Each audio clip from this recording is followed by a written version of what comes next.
اس کے بعد اور بھی بہت سی ججمنٹیں آئی تھی، ان میں یہ اس چیزوں کو سیٹل کر دیا ہوا ہے کہ جو اوپینین آپ فارم کر سکتے ہو کسی کی ایکسپرٹی پہ کہ آیا اس کو جج ہونا چاہیے، اس کو چیف جسٹس ہونا چاہیے، یا اس کو کیا ہونا چاہیے، وہ پارلیمانی کمیٹی کے پاس اختیار نہیں ہے۔ اب آپ دیکھیں انڈیا میں یہ چیز ہے کہ وہ پارلیمانی کمیٹی کے پاس جاتا ہے، یہ کرتا ہے، لیکن وہاں کتنا جوڈیشری میں گند پڑا ہوا ہے۔ انڈیپینڈنس آف جوڈیشری آپ کا پریمبل جو کہ اب آرٹیکل 2A میں انکارپوریٹ ہوا ہے اس کا حصہ ہے۔ یہ پروویژن اگر یہ اس کا امینڈمنٹ لائیں گے، وہ امینڈمنٹ انڈیپینڈنس آف جوڈیشری جو کہ ہمارے کانسٹیٹیوشن کا ایک موسٹ امپورٹنٹ پلر ہے، اس کے اگینسٹ ہوگا، اسٹرائک۔ اور میں ان جج صاحبان سے بھی معذرت کے ساتھ ایک عرض کروں، یہ لینینسی کی وجہ ہے۔ جس دن 28 جولائی کو ان کا فیصلہ ہوا، اس دن انہوں نے جو فالس ایویڈنس دیے ہوئے تھے، اور کسی بات کی نہیں میں کر رہا ہوں، وہ جو کیلیبر فونٹ کا تھا، ڈاکومنٹ پٹ اپ کیے، ان کو اسی پوائنٹ پر سپریم کورٹ کے پاس اختیار تھا کہ جیل دے کر گھر بھیج دیتی۔ ایک دوسری بات، یہ جو ہمارا نا نیب جس کو کہتے ہیں نیشنل اکاؤنٹیبلٹی بلو، ایک جو معمولی پٹواری یا کوئی پولیس کا محرر جب وہ کرتا ہے نا کرائم نیب کا، وہ جیلوں میں بیٹھے ہوئے ہیں۔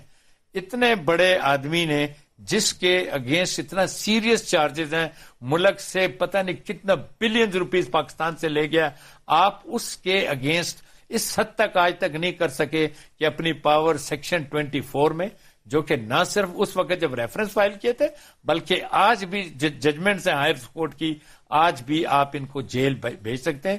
جیل میں ٹرائل ہو 2 مہینے میں ٹرائل مکمل ہو جانا تھا، کسی کی جرت نہیں ہونی تھی، صرف deterrence for the like minded people, تاکہ مذاق نہ بنائے انسٹیٹیوشن کا۔ کسی کو سزا دینے سے ججز کو یا فار دیٹ میٹر انسٹیٹیوشن کو ہمیں تو کوئی خوشی تو نہیں ہوتی، کوئی ہمارا پرسنل نہیں ہوتا، لیکن آپ انسٹیٹیوشن کی رسپیکٹ کرنا سیکھیں۔ رسپیکٹ کرانے کے لیے کنٹمپٹ کا لا آیا تھا، رسپیکٹ کرانے کے لیے اس قسم کا جو یہ کیلیبری فونٹ کا جو میں نے آپ کو بتایا، رسپیکٹ کرانے کے لیے تاکہ آپ میں چھوٹے اور بڑے میں کوئی فرق لوگوں کو نہ نظر آئے۔ ظاہراً معلوم ہوتا ہے بہت کمزور ترین لوگ ہیں، لیکن جیل میں بیٹھے ہوئے ہیں۔ ملک کا فارمر پرائم منسٹر اپنے بچوں کے ساتھ، اپنی بیٹی محترمہ کے ساتھ، اس کے علاوہ اور اپنے داماد کے ساتھ دھن دھناتے ہوئے پھرتے ہیں، روز گالیاں دیتے ہوئے۔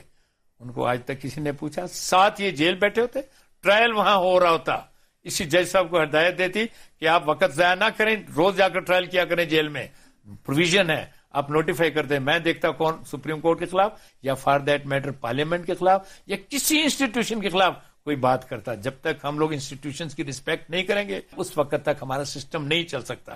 جوڈیشری کی، لیجسلیشن کی اور پارلیمنٹ کی میوچل رسپیکٹ ہم سب کو کرنی پڑے گی۔ اگر ڈیلیور کرنے والے ہوتے ہیں نا، نواز شریف آج جیل میں بیٹھا ہوتا، کتنے بڑے بڑے یہاں پر ٹائکونس جو پھر رہے ہیں، پاکستان کا پیسہ لوٹ مار، ان کو جیلوں میں ڈالا ہوتا ہے۔ اس سے آپ اندازہ کر لیں کتنا کیلیبر ہے۔ دیکھیں غربا کشتن روز اول کوئی ہم نے بھی سنی تھی، مجھے نہیں پتا غربا کشتن روز اول کیا چیز ہوتی۔ جب تک آپ ڈیٹرنس اپنی اسرٹ نہیں کریں گے، کوئی آپ کو نہیں مانتا ہے۔ سپیچز کرنے سے، پریس کے پاس جانے سے کچھ بھی نہیں ہوتا۔ آپ لیں ایکشن، کیسے نہیں لیتے ایکشن؟ سب لوگوں کو پتا چل جاتا کہ یہ روزانہ 50 گاڑیوں کا انٹورج جا رہا ہے، پتہ نہیں کیا دنیا کٹھی۔ بھائی صاحب آپ کرمنل ہو۔ اچھا وہ پچھلے دنوں وہ جو ساؤتھ کورین پریزیڈنٹ کو کڑی لگا کر جو خاتون تھی اس کو لے کر آئے تھے، ایسے نہیں ہوتا۔ جہاں پر انسٹیٹیوشنز کام کرتے ہیں، آپ جاوید صاحب کا یا نام نہ لیں، چیئرمین جو نیب کے ہیں وہ جو بھی ہیں، بلکہ آج بھی جو کراچی لا اینڈ آرڈر کا کیس ہے اس میں بھی ہم سپرویژن کرواتے ہیں، اس میں بھی ہمارے ججز ہیں۔ اور یہ جو شیخ لیاقت والا کیس تھا 1999 میں، اس میں بھی ADC کورٹس کی سپرویژن ہم اپنے ججز سے کرواتے تھے۔ اس میں ہائی کورٹ کے بھی ججز ہوتے ہیں، سپریم کورٹ کے بھی ججز ہوتے ہیں، وہ پیریوڈیکلی اپنی میٹنگز کال کرتے ہیں۔ مجھے کچھ یاد نہیں آ رہا کہ جاز الحسن صاحب نے کوئی میٹنگ کال کی نہیں کی، لیکن ان کو میٹنگ کال کر کے اس کو ایکسلریٹ کرنا چاہیے تاکہ جو سپریم کورٹ نے ڈیڈ لائن دی ہوئی ہے 6 منتھس کی، اس میں آپ اس کو کمپلیٹ